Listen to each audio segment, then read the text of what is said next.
First of all, could you please recount your experiences with Flying Scotsman? Yes, I was honored to be asked to be the guest of Mr. Graham W. Graham Claytor in 1967 or 68. Back in that era, I can't remember the exact year, but anyway, it was when the Flying Scotsman first came to America, and it was running at that time on Mr. Claytor's railroad, the Southern, and he invited me to come for one of the days, a full day ride behind the locomotive, and I accepted, of course, and I attended, and Mr. Claytor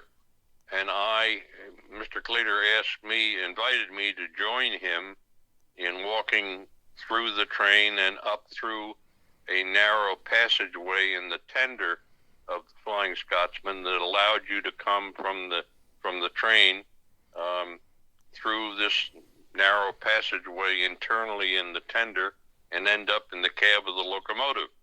So I accompanied him for that journey, and he and I were in the locomotive cab, and we both had the opportunity during that segment of the trip, somewhere in Georgia, as I remember it, to be at the controls of the locomotive for a relatively brief time, 10 or 15 minutes, and I enjoyed being part of that adventure very much, and spending the day riding mostly behind the Flying Scotsman with a, as I say, a brief period of time at the throttle.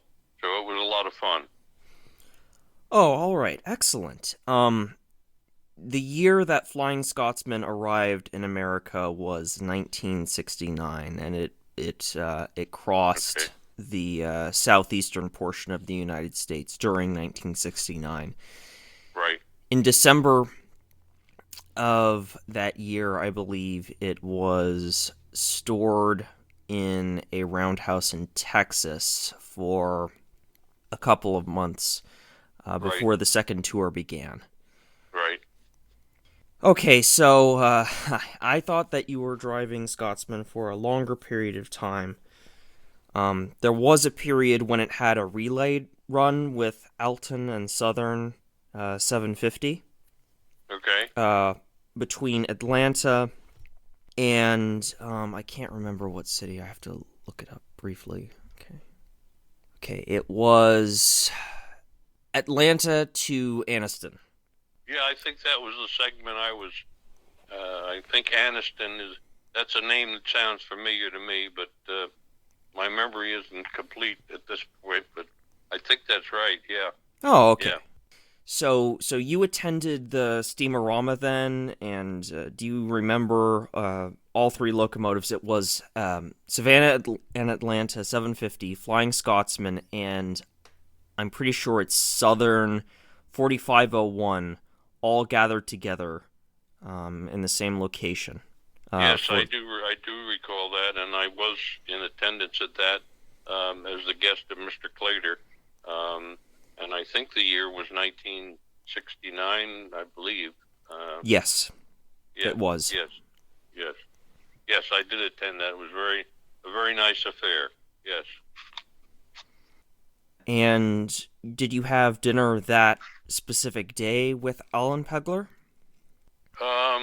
I think we did. Yes, Mr. Claytor hosted a supper for Mr. Pegler and some other folks that were part of the Flying Scotsman team, and myself and Mr. Claytor and Graham's brother Bob Claytor from the Norfolk and Western Railroad was there, and Jim Beislein from the Southern Steam Program was there at the supper, and David Morgan, I believe, David B. Morgan from Trains Magazine was there at the supper. Yes, yes, very nice affair.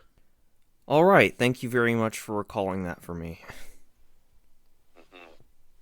Alan Pegler was a very interesting man. Unfortunately, he passed away in 2012. Right. I was also curious. Did you ever visit the UK? Have did you ever visit any British heritage lines? No, no, I have never done that, and it's on my list of things to do, but I haven't yet gotten around to it. No, I'm sorry to say. I'd like to. Oh, all right then. Very interesting. Yeah, that's something that's on a lot of our bucket lists. Right. I have a couple of friends in Europe, so I'm looking forward to that one day. And I myself am a member of the Advanced Steam Traction Trust now, which is based in England. Uh-huh. So I would definitely like to attend one of their conferences in person. I attended one of their conferences online recently, and I greatly enjoyed it. And I wish that I was there in person so that I could actually converse with the individuals there. So Okay. Okay. Yeah. Yeah. I would like to. Um, I've seen a lot of. I've, I've enjoyed viewing many um, YouTube adventures showing the Tornado and many other British locomotives that are currently in mainline service, and I've enjoyed them a lot. And I've watched a good bit of YouTube coverage of the National Railway Museum in York, is it, England? I yes, think. it's in York. Right. And so I've done the virtual tour, which is almost as good as being there. But someday I'd like to be there in the flesh as well. So yeah, yeah. All right then. Thank you for that. Hmm. Um, and now I want to ask you, assuming that you had unlimited funds and you had the ability to build a specific locomotive from scratch that has been extinct, what would that locomotive be? New York Central Niagara. Ah, I suspected you would answer that. Yeah, for me, it would either be the New York Central Niagara or the New York Central Hudson. Yeah, one of the two. Now, if I if I was allowed two choices, I would agree with you. I would go with the Niagara and the Hudson. Yeah. Yes, the Niagara was probably the most advanced steam locomotive that was built in America during the heyday of steam. So, It certainly is up there near the top. My 614 locomotive is also state of the art, um, mhm. and of course the NW 611 is state of the art for homegrown homemade locomotives. Um, so there's fortunately there's some good examples that survived and have come back to active lives here now and then that show off quite well the locomotive builders art at the peak of the development in the late 40s. Um, and in Europe, there are a number of locomotives that um, are now active or have recently been active that showcased Chapelon's advancements, which many people say were beyond what we were able to achieve in North America in the late 40s, and that's probably true. So there's some good examples around, but to me, the New York Central Niagaras um, represented a very handsome brute force, low clearance locomotive that it's a shame that at least one of them wasn't saved. But that's life. Yes, it is very sad. Yeah. But thankfully, a couple of advanced locomotives, such as the no, PRR T1 duplex are being revived thanks to the efforts of new build projects. So, Right. but Yeah, anyways, that'll be very interesting to see that locomotive run when they get it put together. Very interesting. yes, certainly. I also wanted to ask you, what are your thoughts on the appearance and performance of British locomotives? Well, I think that to my eye and ear and mind, the substantial differentiation between the United Kingdom locomotives and ours is size and power. I mean, everything over there is relatively speaking small versus our stuff. But that's the way the systems got built. So the main differentiator, like I say, to me is the size and power differential between the North American locomotives and the British. They're just as attractive and just as much fun watching operate as ours. But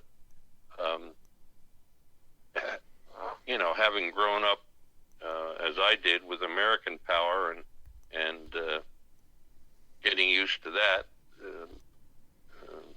the British engines look rather dainty compared to our big, if you apples to apples, their biggest power versus our biggest power, their medium-sized power versus our medium-sized power, the scale differential is there throughout.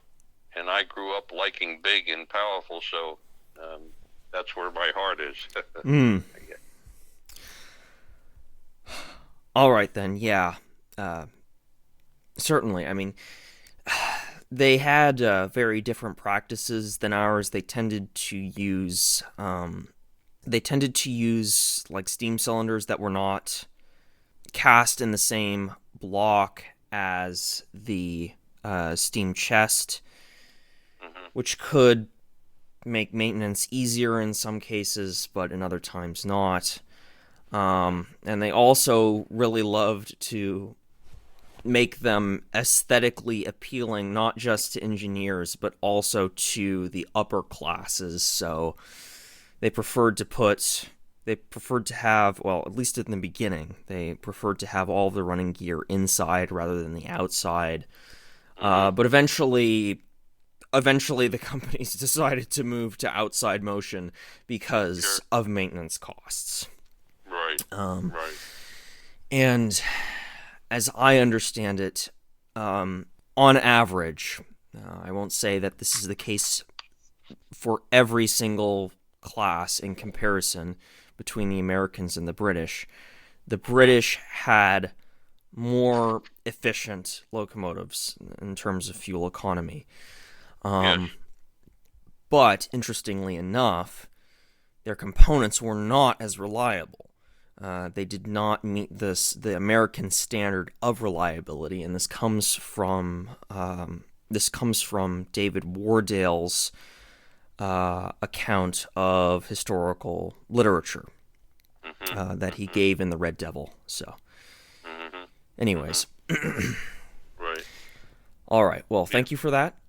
So, did Bill Benson, your partner, did he attend a lot of railroad conferences? Did he attend any international railroad conferences? No, not to my knowledge. Bill was a hands-on mechanical kind of guy more than a executive design engineering kind of guy. And he stuck pretty close to home, basically. When he headed up the ACE 3000 project for me, he did the best he could, and he was able to get Burlington Northern Railroad on board as an investor with us, and he was able to get the CSX on board as an investor with us, and had the world price of oil not collapsed as it did when it went from $32 a barrel to $9 a barrel, and diesel fuel, the railroads were paying about $1.50 a gallon when they came aboard the ACE project, and it went back down to 30 cents a gallon. So when that happened, that took all their interest in trying to find an alternative fuel locomotive. It squashed that interest because diesel fuel again was dirt cheap, and they pulled out of the project, and that was the end of the effort. Sadly, I do think that there was a good chance. I think that the ACE 3000 locomotive, as Bill and his team had designed it, had a good chance of working, and would probably have been successful. But that's just my speculative opinion. We'll never know because it never got built. All right. And the month-long test program that we did in January of 1985, which I have never read his book, so I'm just repeating what I've been told, that David Wardale gave it bad reviews in his Red Devil book. But David didn't understand. Well, there's two issues there.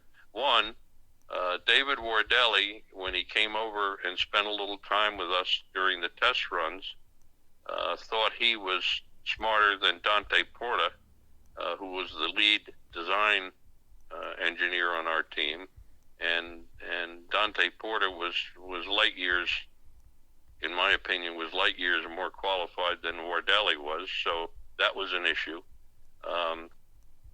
And the other aspect that he had no understanding of was that one of the important objectives of the program was to be able to invite executives of the larger coal producing companies to come ride my private car, which we put on the test trains, so they could see what we were doing in the flesh, and hopefully get them to be willing to participate in a major way financially with the two big railroad partners in funding the building of the prototype, which was going to cost $40 million, $1984, which today would be like $100 million. And we carried some of them, and unfortunately none of them came through as investors. But Wardale was totally ignorant of that part of the project. So anyway, Actually, no, he was not. Oh, he was not? Okay. Good. No, in the book it specifies that the primary purpose of those test excursions was Right. publicity. That's true. It was, no question. But another aspect of it was, and I don't know how he spoke to this in his book, but another important aspect of it was to give the software design engineers from Foster Wheeler some real life experience out on the railroad in harsh conditions with a steam locomotive, so they could see and feel with their own presence a lot of the things that they were going to have to design into the software, the brain of the ACE 3000 locomotive, because remember, it was to be autonomous, so that fully self-sufficient, so that one ACE 3000 locomotive could lead a string, just like the diesels, a string of others that would be operated by one man, the engineer, on the lead engine, and the others would follow and respond electrically to the commands of the engineer. So therefore each ACE 3000 locomotive had to be smart enough in its own brain to handle all the things that can happen on the railroad, such as what somebody forgot a 36-inch pipe wrench in the coal pile, and it got into the stoker worm on the number 3 engine in a 4-engine lash-up, and now it can't get fuel. So what does it tell the lead engineer is going on with it? And we're on a steep grade, and the standers stop working on the number 2 unit, and the drivers fly up in a powered, uncontrolled power slip. What does the brain do about that? Et cetera, et cetera, et cetera. So those guys, those two lead software engineers who would never do nothing about trains, spent 10 days on that computer car behind the 614 in all kinds of conditions. And trust me, the knowledge they gained in those 10 days was priceless. And that alone was worth doing the program. So anyway, but we never got to build a prototype, so we can't prove it. So there it is. I'm not sure that the experiences that they gained there were enough, though. I think it would have been better also if they had some experience driving and firing personally as well. But that could be. That could be. Yeah, that's actually what Porta considered. Well, it says in the Red Devil that actually Porta wanted to import a British Rail standard for Mogul as a trainer locomotive for all of the other engineers who were working on the project, so that they would have experience in operation with a hand-fired locomotive that was still fairly easy to run because it was fairly efficient. It had a whole bunch of quality of life improvements for the crew. So do you ever remember him asking you to do that? I do not. Okay. Okay then. Well, yeah, that was fairly interesting. But anyways, so the reason why I am asking you primarily about Bill Benson is because I'm trying to nail down how he met Porta, and I'm wondering exactly how that could have happened. So he met Dante because I had read different articles about Dante's devotion to the future of steam and how much work he had done in connection with that, et cetera, et cetera. So I reached out I was able to get Dante's contact information in outside Buenos Aires, I believe it was, in Argentina. And I was successful in getting him on the telephone, and I told him what we had in mind in the United States, which was to put together this team to see if we could see what the answer would be to the key question. And the key question was, could we, with existing 1980 technology in all the appropriate sciences, could we produce an autonomous coal-fired locomotive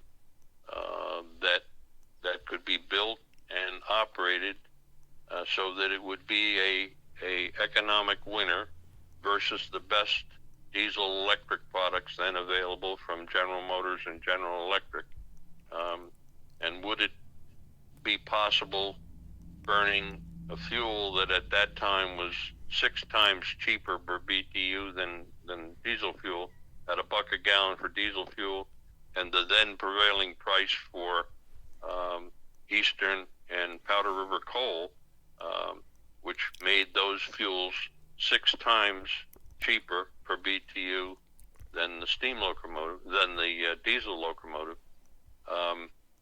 Could we economically produce an autonomous locomotive that would be reliable in service and would take advantage of the 6 times cheaper fuel, which meant that, and so I told Dante we want to put together this team in the United States to address that question and see if the answer is yes. And if the answer is yes, the team would go on then to come up with a conceptual design for a prototype locomotive, and then we'll get the funding to build a prototype, get the bugs out, and hopefully go into production. And I asked Dante to join come to the United States and work for us and join the team, and he agreed to do that. So, and then I introduced him to Bill, and then Bill took it from there. So the answer the team came up with, which was interesting, was that yes, we could do that, and we could build the Ace 3000 in the United States in the hundreds, and produce a locomotive for about $1 million a copy, which was a little higher than the then price of a 1,500 horsepower diesel or thereabouts. And the Ace 3000 locomotive would be able to achieve approximately 15% thermal efficiency versus 32% for the diesel. But since it was burning, you're going to have a steam engine that's half as efficient as the competition, but it's burning a fuel 6 times cheaper. So do the math.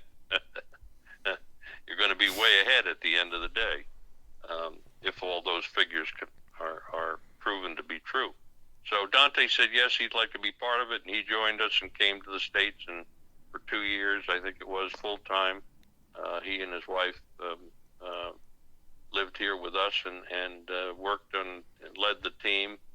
And it's a shame we never built a prototype, because I think it would have worked, but that's just my opinion. My assessment is that the Ace 3000 specifically is a bit too complicated to start with.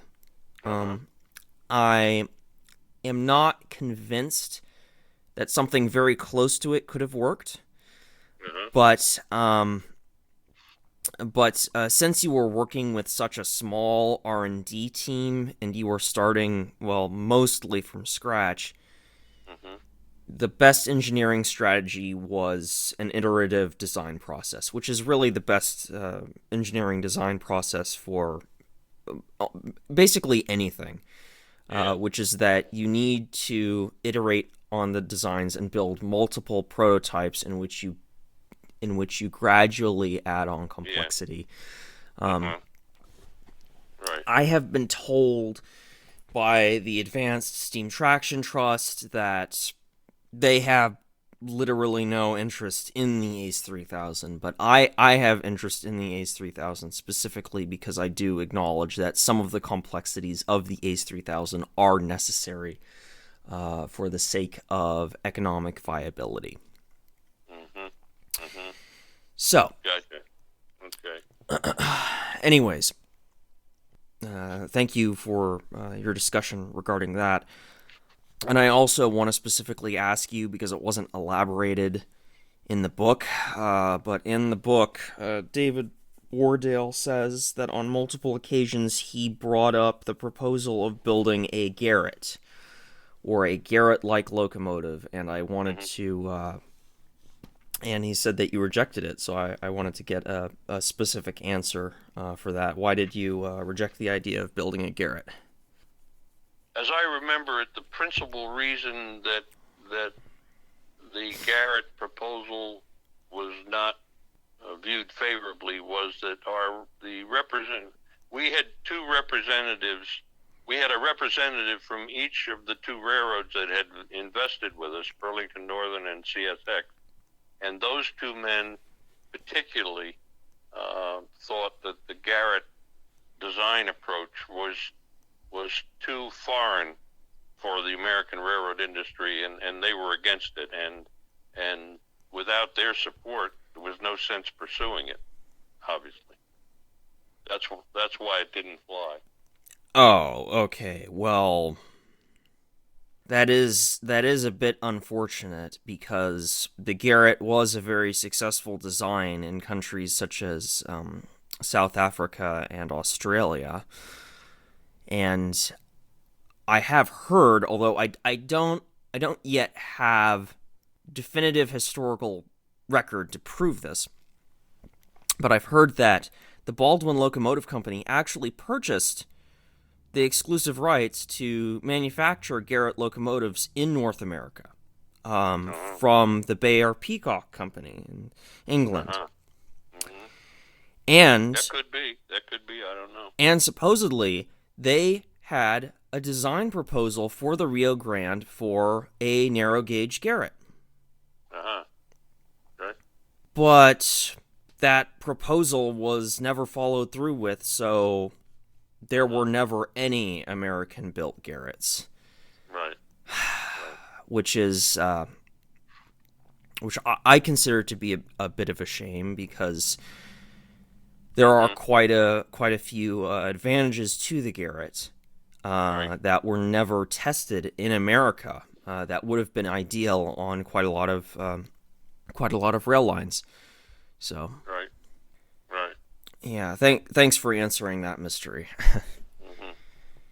Anyways, yeah, I think that's basically all I'd like to discuss in this interview. So thank you very much. Pleasure. Okay, good speaking with you, and thank you. Be well.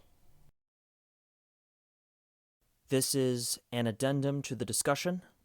I am not satisfied with how I expressed my views on the ACE 3000 during the live discussion. I am probably going to make a presentation on the ACE 3000 in the future, and when I do that, I'll make sure to be explicitly clear. I have not been able to find any evidence that Baldwin owned the licensing rights to manufacture Garrett locomotives in North America. However, one of my associates was able to find evidence in an advertisement and a journal article that Alco, during one period, owned the licensing rights to manufacture Garretts. It's unclear whether Baldwin purchased the rights first and then later sold them to Alco, or whether Alco purchased the rights directly. But regardless, there are still no American Garratt locomotives ever built, and it's unclear whether the proposal to the Rio Grande was ever made. The last point that I have to address is David did not consider himself to be smarter than Porta. It is made explicitly clear in the Red Devil that David considered Porta to be much more knowledgeable than him about steam traction. Probably the biggest disagreement that ever arose between them was their differing judgments of ACE's projects. Thank you very much to all of the contributors who provided audio, photo materials, and respective permissions to use all of these things. The contributors are Ross Rowland, of course, Chris Newman of the Advanced Steam Traction Trust, Alan Shifley, Bill Wagner, and Robert McQueen of the New York Central Systems Historical Society. Links to all of their respective works are in the description. All copyrights remain the property of their respective owners. Thanks for listening.